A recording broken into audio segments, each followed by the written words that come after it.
Bonsoir à tous.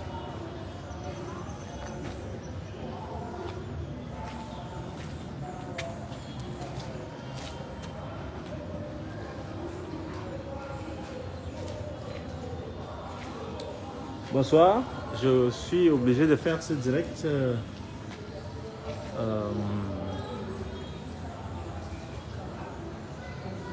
Je suis obligé de faire ce direct dans des conditions particulières parce que je suis en route pour un rendez-vous. Et comme j'avais déjà promis de faire ce direct très important, je voudrais que vous puissiez vous connecter le temps que je prépare mes notes. La question que je m'en vais poser, c'est qui a tué Martinez Zogo? Est-ce que vous pouvez me confirmer que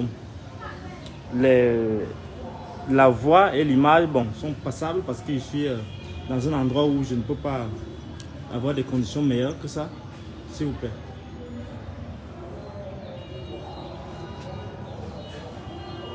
Je voudrais donc commenter cette actualité périlleuse. Cette actualité périlleuse et vous prier de vous connecter rapidement. En fait, vous avez suivi comme nous,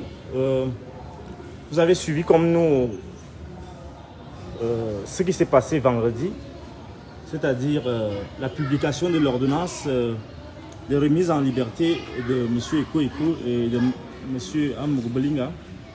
Et vous avez aussi suivi l'imbroglio qu'a occasionné cette décision de la justice camerounaise. Je voudrais ici, fort de mon expérience, fort des enquêtes, des recherches que j'ai faites, vous rappeler que nous sommes dans une situation très très grave dans ce pays actuellement. Et il est important. Oui, est-ce que vous... Voilà, très bien. Vous me confirmez que tout se passe bien. Et nous sommes dans une situation où il est question que les Camerounais commencent à comprendre que le bateau est en train de couler. Le bateau est en train de couler et nous sommes en danger. Ce pays peut se désagréger. Ce pays peut être mis à feu et à sang à tout moment. Je suis ce soir en mesure de vous confirmer qu'effectivement, le lieutenant-colonel Sikati II, Kamwa, a signé un document, un texte, une ordonnance de remise en liberté de M. Amour-Belinga et M. Eko. Mais avant cela, j'aimerais quand même vous dire que la situation est tellement grave que je me demande si ceux qui sont engagés, recrutés pour distraire les Camerounais, pour dérouter le peuple, est-ce qu'ils sont conscients, les lanceurs d'alerte, les télévisions qui sont à la solde d'un camp, est-ce qu'ils comprennent le danger vers lequel nous allons? Nous sommes dans une escalade terrible, terrible. Et au point où je me dis, est-ce que les gens se soucient même de s'interroger sur qui a réellement assassiné Martinez Zogo? Il ne semble pas. Il ne semble pas parce que lorsque vous voyez les réactions des gens, lorsque vous voyez la désinformation qui est orchestrée autour de cette affaire, vous savez qu'il y a de cela quelques mois, je m'étais abstenu de commenter davantage parce qu'on avait attenté à ma vie à 2 reprises, ici à Yaoundé et à Obala, où j'ai échappé de peu au billet, aux éléments du billet, j'en suis presque convaincu, sur l'identité de la tenue que j'ai vue, je peux me tromper, des malfrats peuvent aussi porter les tenues de cette grande organisation, institution de l'État.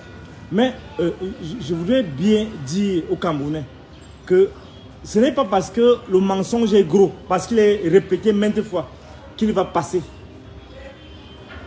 Je suis dans la mesure de vous dire ce soir que Monsieur Sikati, le lieutenant-colonel Sikati II a signé une ordonnance.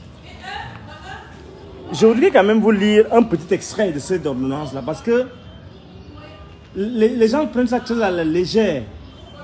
Mais un haut officier de ce niveau ne peut pas prendre sur lui de signer un texte ne peut pas prendre sur lui de signer un texte d'une telle gravité, d'une telle importance. Et vous considérez que c'est un faux. Donc, je dois malheureusement démentir, ou du moins infirmer la déclaration de monsieur le porte-parole de l'armée, que je respecte. C'est un type c'est une personne qui m'est proche, proche dans l'intellect, parce que c'est un officier supérieur aussi compétent et vraiment qui maîtrise. Ouais. Donc le colonel Atom Fak a donc bien voulu dire que c'était un fake. Je ne sais pas ce qui est fake dedans, mais d'après mes informations, j'ai fait des recherches tout le week-end. Je suis en droit de dire ce soir que cette ordonnance est établie, et cette ordonnance est authentique. C'est si grave ce qui se passe que, au terme de mes enquêtes, j'ai compris que nous sommes, il y a deux camps, c'est vrai, il y a deux camps qui s'affrontent. Nous sommes à une situation de 2-0. Le camp qui combat le camp d'Amourou Belinga, nous sommes à la mi-temps, il a déjà encaissé 2 buts.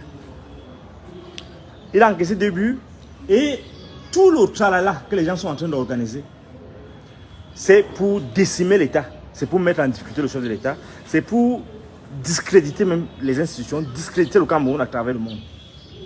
Je parle de 2-0, pourquoi? Parce que ce n'est pas seulement l'ordonnance qui vient siffler la première mi-temps. L'ordonnance vient siffler la première mi-temps. Comment les buts ont été marqués, c'est ça le plus important. Parce que c'est un match macabre, un match où les gens sont engagés à tuer le pays pour le pouvoir, pour prendre le pouvoir. Ils doivent tuer les Camerounais. Et ce qui est mauvais dans ça, je vais vous parler des 2 buts qui ont été marqués. Ce qui est mauvais, c'est que ce n'est pas le fait d'avoir tué Martinez Ogo. Donc je m'efforce depuis des mois à identifier les assassins. Ce n'est pas ça. Ce n'est même pas le caractère. Comment on l'a saccagé, son corps. Comment on l'a torturé. Ce qui est mauvais, ce qui est cynique, ce qui dépasse l'entendement, c'est que des gens s'organisent pour faire ça en âme et conscience, pour l'utiliser comme un fusible et qu'à la fin, on veuille bien mettre cela, tout ce crime sur la tête d'autres gens qui n'ont rien à y voir.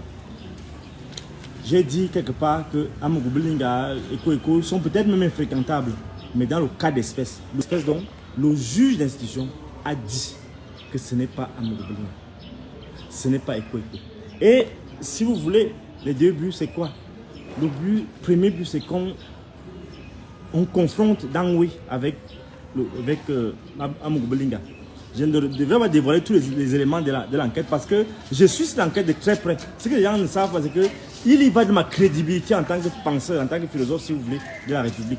Il y va de mon intégrité physique parce que je risque gros dans cette affaire. J'y ai mis ma crédibilité, j'y ai mis ma foi en l'homme, en l'être humain, j'y ai mis mon sérieux, j'y ai mis mon intégrité morale. Alors, lorsque Dangwe est mis devant ses accusateurs, il a oublié d'avouer qu'il a menti sur le calendrier, sur ce qui s'est passé au point où il se retrouve dans le bureau d'Amourou Belinga, tel jour. Je ne vais pas donner les détails.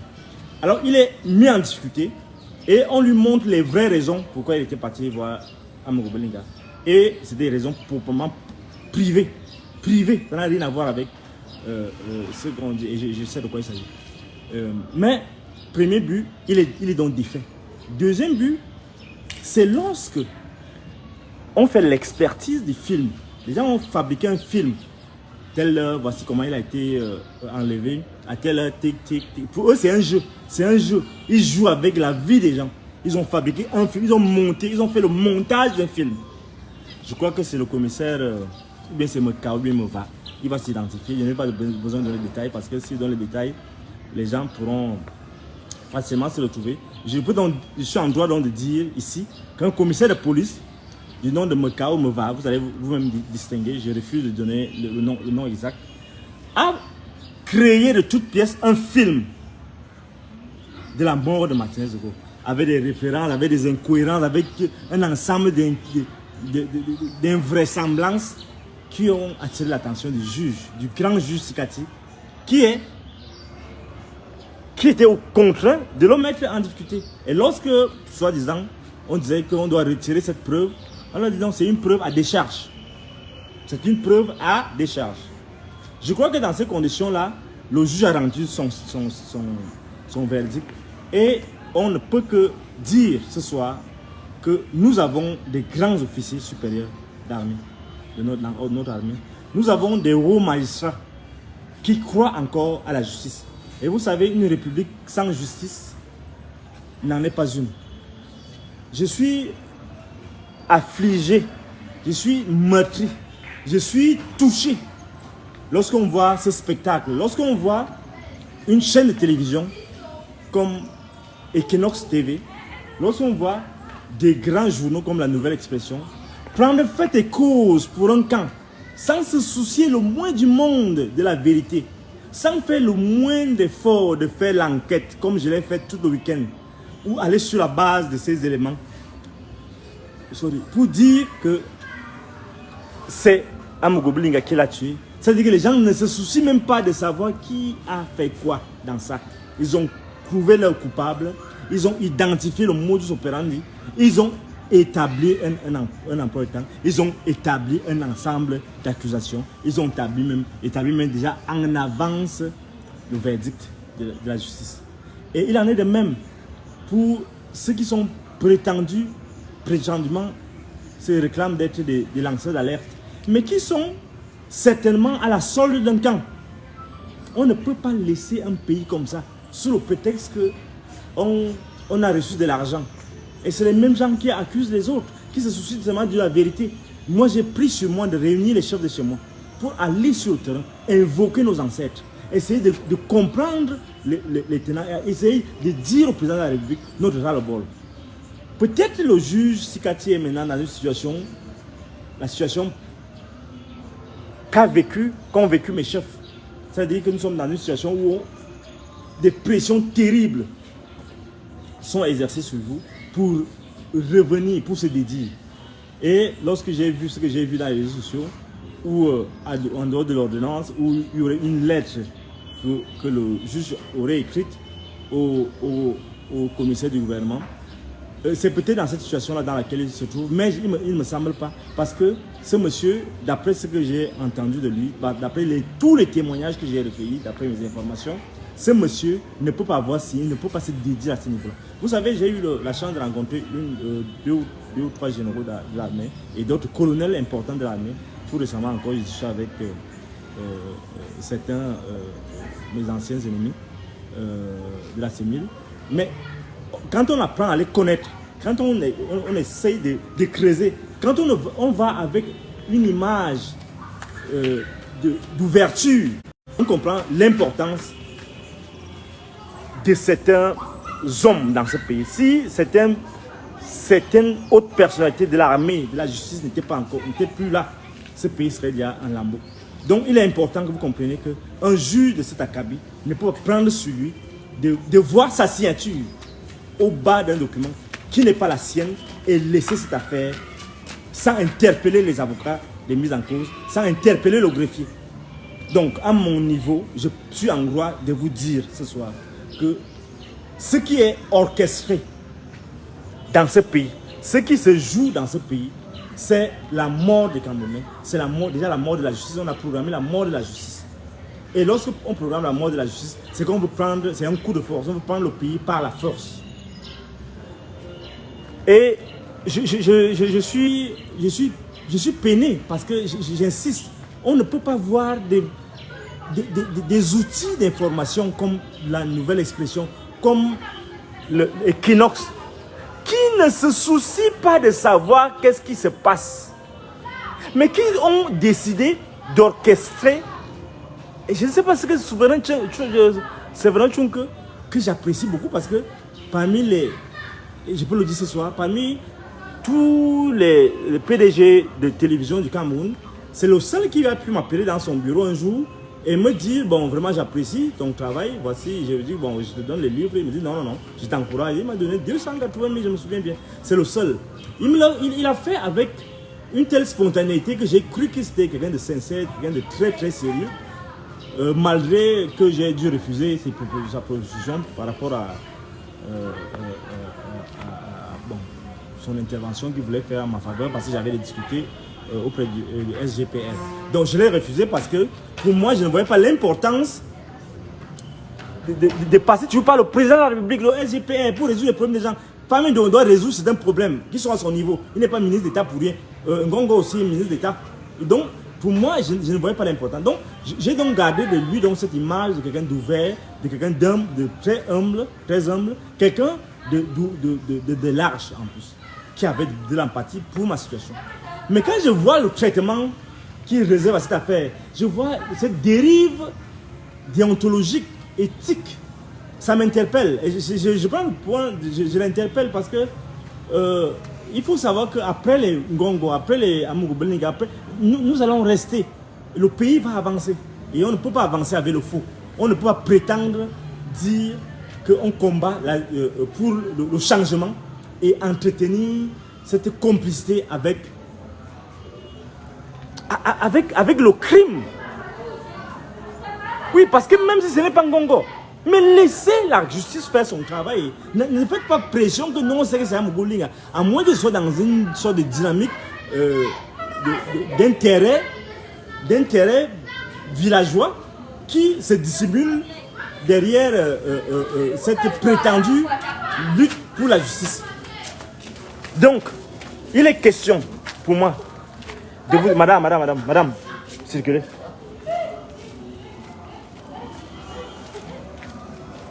Il est question pour moi de le dire. Il faut se soucier de la famille. Les gens disent que non, la famille s'oppose à la libération d'Amgoulou. Mais on est là en pleine instrumentalisation dans une affaire qui, à mon sens, n'a pas lieu d'être. On dit les juges, les avocats de la partie civile s'opposent à la... Est-ce qu'ils font partie du... Est-ce qu'ils sont ils font partie du procès, du processus, de l'instruction? Non, ils attendent au niveau du parquet, au niveau de qu'est-ce que je raconte même? Ils attendent au niveau du procès pour maintenant aller revendiquer ce qu'ils ont à revendiquer là-bas. Ils n'ont pas à interférer dans l'instruction. Donc, voilà donc autant de manipulation de l'opinion qui fait que quand les gens se soucient si peu de la vérité, quand les gens se soucient si peu de la justice, on se pose des questions. C'est là où on comprend que tout ça, c'est une manipulation. Tout ça, c'est une manipulation. Vraiment, pourquoi ce pays, nous sommes dans une situation et je dois interpeller les autorités, je dis autorités, la présidente de la République, parce que lorsque il y a une telle guerre de tranchées, il y a des risques énormes pour qu'il y ait soulèvement. Soulèvement, pourquoi? Parce que quand il dit soulèvement, pas seulement de la population, de l'armée aussi. Parce que les grands corps de l'armée, les hauts magistrats militaires, les hauts officiers supérieurs, ils savent ce qui se passe. Et ils ne vont pas laisser cette affaire s'envenimer comme ça, où la République est dans la boue comme ça. Et la responsabilité n'incombe pas seulement à ceux qui manipulent les médias, mais la responsabilité sera aussi imputée aux médias même. Parce que lorsque on voit la nouvelle expression titrée Vonayolo ceci, Vonayolo cela, mais Vonayolo ne fait pas partie du procès. Est-ce que Vonayolo est dans le procès? Pourquoi cet acharnement? Pourquoi on ne verrait pas, si maintenant la nouvelle Vision 4 ou bien je ne sais pas quel autre média, anecdote, disait aussi Ngongo, ceci, cela, est-ce que vous voyez, est-ce que ce serait beau à voir? Mais vous vous autorisez à faire ça. Vous vous autorisez à salir les gens et à rester serein dans cette démarche de désinformation, de diffamation. Donc j'interpelle les médias qui sont recruter les météos. On les connaît tous déjà. On sait déjà quels sont les malfrats qui sont payés pour salir l'image des gens. On les connaît tous. Tous les médias toute la bande là. Hein, la nouvelle expérience. Il faut comprendre que vous prenez sur vous des responsabilités et ça va vous être imputé. Laissez la justice faire son travail. Pourquoi vous avez si peur de la vérité? Pourquoi Equinox a si peur de la vérité? C'est effarant. Et ce que je dois dire, ce que je dois ajouter, c'est que, mesdames et messieurs, il y a eu confrontation. Et le juge l'a dit clairement. Il faut que je vous lise cette affaire-là. Parce que, sur Amogo Belinga, moi, bon, écho, je ne sais pas trop.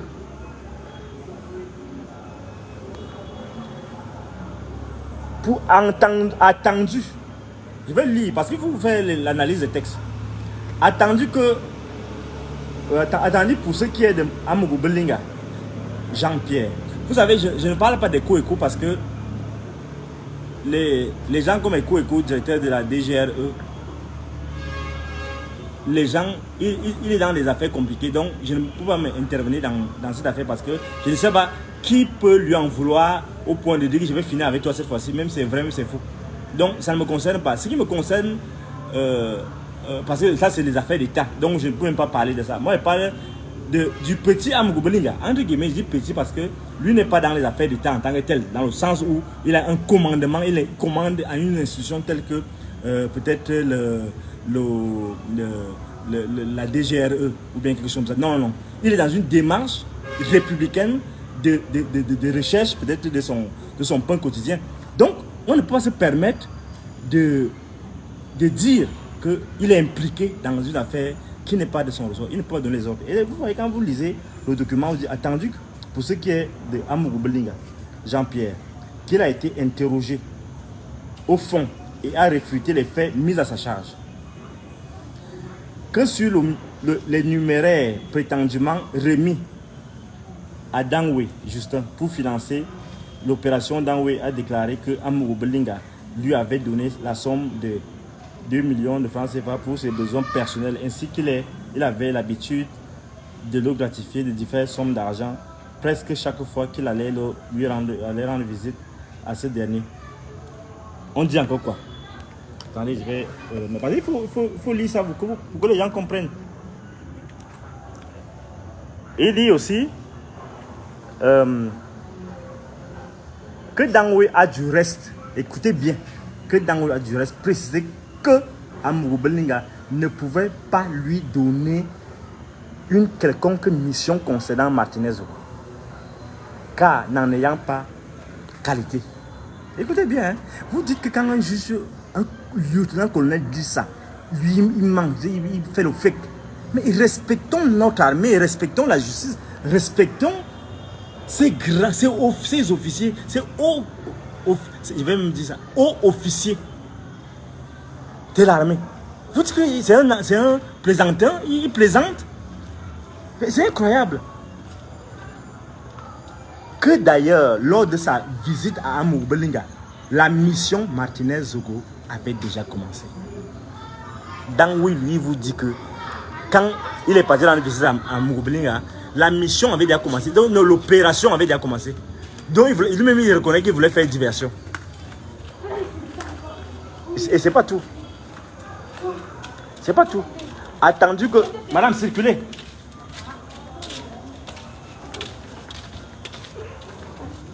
Attendu que d'ailleurs, lors de sa visite, que l'opération avait déjà commencé, attendu que lors de son interrogation au fond, Dangwe Justin a disculpé, il a disculpé Amogo Belinga, Jean-Pierre, et déclaré que cet inculpé n'était en rien impliqué dans l'arrestation, la séquestration, la torture de Martinez Zogo. Que même la bande visuelle versée au dossier au cours de l'enquête préliminaire et supposée l'incriminer comporte des incongruités et en altère la véracité, qui en altère la véracité et partant la recevabilité. Je vous parlais tout à l'heure de ce faux film que les gens ont monté, que le commissaire je refuse de donner le nom, a monté de toutes pièces pour incriminer. Et vous voyez, c'est toujours les histoires de Meva, les Meka, les Gongo, les Amougou, les Mvondoyolo, les Nke, les machins. Mais c'est toujours nous. Et c'est toujours nous qui allons donner donc, tout cet argent-là aux lanceurs d'alerte pour nous détruire nous-mêmes. Aux gens de Kindox pour nous détruire nous-mêmes. Et après on se plaint que les bêtises, bon, on ne sait même pas la situation. Hein. Regardez comment on est en train de s'auto-détruire. Deux petits bons hommes, Mvondoyolo, Ngogo, ils ne peuvent pas s'entendre pour gouverner. Deux petits bons hommes, deux petits bons hommes qui ont le cerveau, qui ont cette expérience de l'administration, ne peuvent pas se retrouver pour décider du sort d'un pays qui leur est donné. C'est une honte. C'est une honte.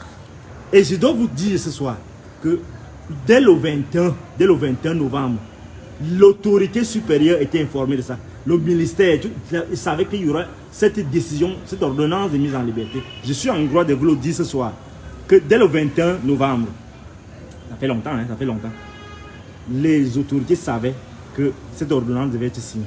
Ils ne peuvent pas dire que... Machin. Le juge a juste attendu, et les avocats ont entendu parce qu'ils respectent la procédure. Ils ne sont pas tenus au secret, ils ne sont pas tenus par le silence, mais ils respectent les institutions, ils respectent le juge. Ils ont pensé que non, ils ne devaient pas se prononcer. Ce que je vous dis, c'est des sources sûres, c'est crédible. Donc, c'était à eux, c'était aux autorités de voir qu'est-ce qu'il y a lieu de faire. On a dit, oui, débrouille-toi pour trouver n'importe quoi, l'essentiel qui ne sortent pas. Non, le juge, donc, en son âme et conscience, a décidé de l'élargir. Donc, on ne peut pas se permettre de dire que cette affaire est fausse ou pas. Bonsoir, madame. Donc, c'est parce que les enfants me dérangeaient. Donc, j'ai dit non, passez vite, passez vite. Parce qu'ils sont venus dire que vous les avez chassés. Non, j'étais en direct. Non, parce qu'ils faisaient le bruit. Et je suis même en direct quand je vous parle. Okay. Donc, voilà. Arrêtez le désordre. Donc, bon, non, je suis dans un endroit où je vous ai dit que je partais dans un. Donc, nous sommes dans une situation très délicate qui implique qui implique nos vies, notre avenir. Si on ne met pas les pieds bien à terre, on est mal barré. Donc les autorités étaient informées. Les autorités étaient informées, elles n'ont pas voulu s'impliquer. Le ministre était informé, tout le monde était informé dès le 21. Donc ils ne peuvent pas dire qu'ils ignoraient ce qui s'est passé. Ils ne peuvent pas dire qu'ils ignoraient que le juge allait rendre ce jugement. Alors, pourquoi on demande qui est l'arbitrage du chef de l'État? Il faut qu'il y ait l'arbitrage du chef de l'État parce que il est important. Il n'y a pas de ministre de la Défense dans ce pays. C'est Biya qui est le ministre de la Défense. Parce que vous ne savez même pas, la Constitution, il y a Béti Assomo, un ministre délégué. Le président de la République, c'est lui le ministre de la Défense. Ils doivent intervenir impérativement. Ce n'est même pas que c'est une faveur qu'on lui demande, c'est son devoir élémentaire. C'est la Constitution qui dit d'ailleurs, en son article 37, je pense, qu'il est le garant des institutions. C'est-à-dire le garant de la justice. Alors, s'il ne peut pas intervenir, il y a un problème. Je vous dis que je vais aller rapidement parce que je vais dans un voyage et il fallait que je m'arrête parce que j'avais déjà donné rendez-vous. Donc, il est question qu'il intervienne en urgence pour ne pas qu'on arrive à une situation où le pays éclate. Le pays peut éclater à tout moment. Et je vous dis, il y a les hauts responsables de l'armée, il y a les hauts responsables de la police, il y a les hauts responsables de tous ces grands corps qui savent ce qui se passe. Et ils ne vont pas laisser les gens, l'imposture, tuer le pays à ce niveau-là. Donc, vous savez aussi qu'il y a eu l'exploitation des téléphones et tout le reste. Donc, il y a des informations qui sont là, qui sont disponibles. Donc, ça ne sert à rien de forcer les choses. Moi, je vous ai dit, j'ai engagé ma crédibilité dans ce pays par rapport à cette affaire-là. Et j'interpelle les vrais assassins de faire amende honorable. On va leur pardonner. Mais s'ils continuent de faire cette fuite en avant, ça ne va pas marcher. Et vouloir menacer les gens, quand on veut dire, voilà ça, on n'est pas d'accord, vous dites, oh, oui, vous n'avez pas le droit de parler, non. Il est question qu'on interroge encore et encore les gens. Mais qu'ils abrègent leur souffrance parce qu'on ne pourra pas les laisser saboter comme ça la justice camerounaise, discréditer comme ça les institutions de la République, menacer les gens comme ça, comme ils le font avec moi. Il est question qu'ils arrêtent ça et qu'ils fassent au monde, qu'ils demandent pardon, on va leur pardonner. Donc, si vous savez que vous êtes impliqué dans ça, que vous soyez secrétaire général de quoi, président de quoi, vous serez arrêté tôt ou tard. Autant mieux abréger votre souffrance et vous résoudre à dire la vérité et qu'on passe dessus. Donc, je voulais donc vous le dire ce soir. Je ne peux pas passer sans laisser un petit mot en étonne. Je reconnais aussi. Je reconnais et namoto bob était télé une mythe. Moi, je me dis qu'on a dans mon gobelin comme na do et quoi comme na. Il m'a dit John Movo. A ma yen a ma piale. Do yena. Il dame de denga donna se bob nga win. Ne m'a ka mi tu so nga ya mawuba. Nga ba ya mawu so na nga ka na. Il dame de maro piale maro yen me que comme une quête. Me que pam va ko ngi. Parce que pour bangana ma wona bi ma veut be ma karlo me vo. Do e que pam na yo ma piale mte se. Donc il se va dans le de et si pour ma beba. Mille je me dis na mama ke bu aswa de ma kawana bel lombo timba bia na imura comme dam dia comme ndum bi dam di mo nya bi dam di e mu mailo mu la bu bien dam pam do e nga pam na mais e buru nga bu ba nga bu mais mura nga wi nga be mais mura nga lumi ba de na be kat a de na kat donc il pas mango na bon donc il pas mango mo lo na me ba mo son me ba na imot bu brana amu blia isabi mo ngom esini do mura burmi nal bede tongman na amaga vomane do juge ma pas mention do machin do et ne va et qui norso et bonne nouvelle explosion et bojo bon ne va na ba di dam ba di bisimen tena matin zo nga wu ha ene bozin esimen na ena ena be na ene foazin be pour le zing ana na be ko de dam de SMP idam de ne bo MP asuya amu obli nga be na imura nga ben ya kana ge bi ti bo be kana bo be mo mais ma kana murtana mum fu beda ide wumna ni de esena donc mote long va pour bien na était télé quand nous samedi na oh donc mo bien comme na oh dongongo comme na ndo vondo yura comme na bien quand nous samedi quand ni nyete quand ni satanete ye que pas me don nyebu donc mo de jamin besna ibor mi di jambo ni ka ba nan gane bobo nga wi ibu beti mamba na bobo jingla be ken na mbu ba vok gane bobo nga wi bum mam e borde esbuka ya na burbe ke be na mu mandam ne suna mi ngumi bot nga wumo yo mi ar jani mum do mi ke son groupe donc mama tika djula donc blam card ni bon moi brité me voit bien pour une tournée na ngolana bui asuya na motela bi malo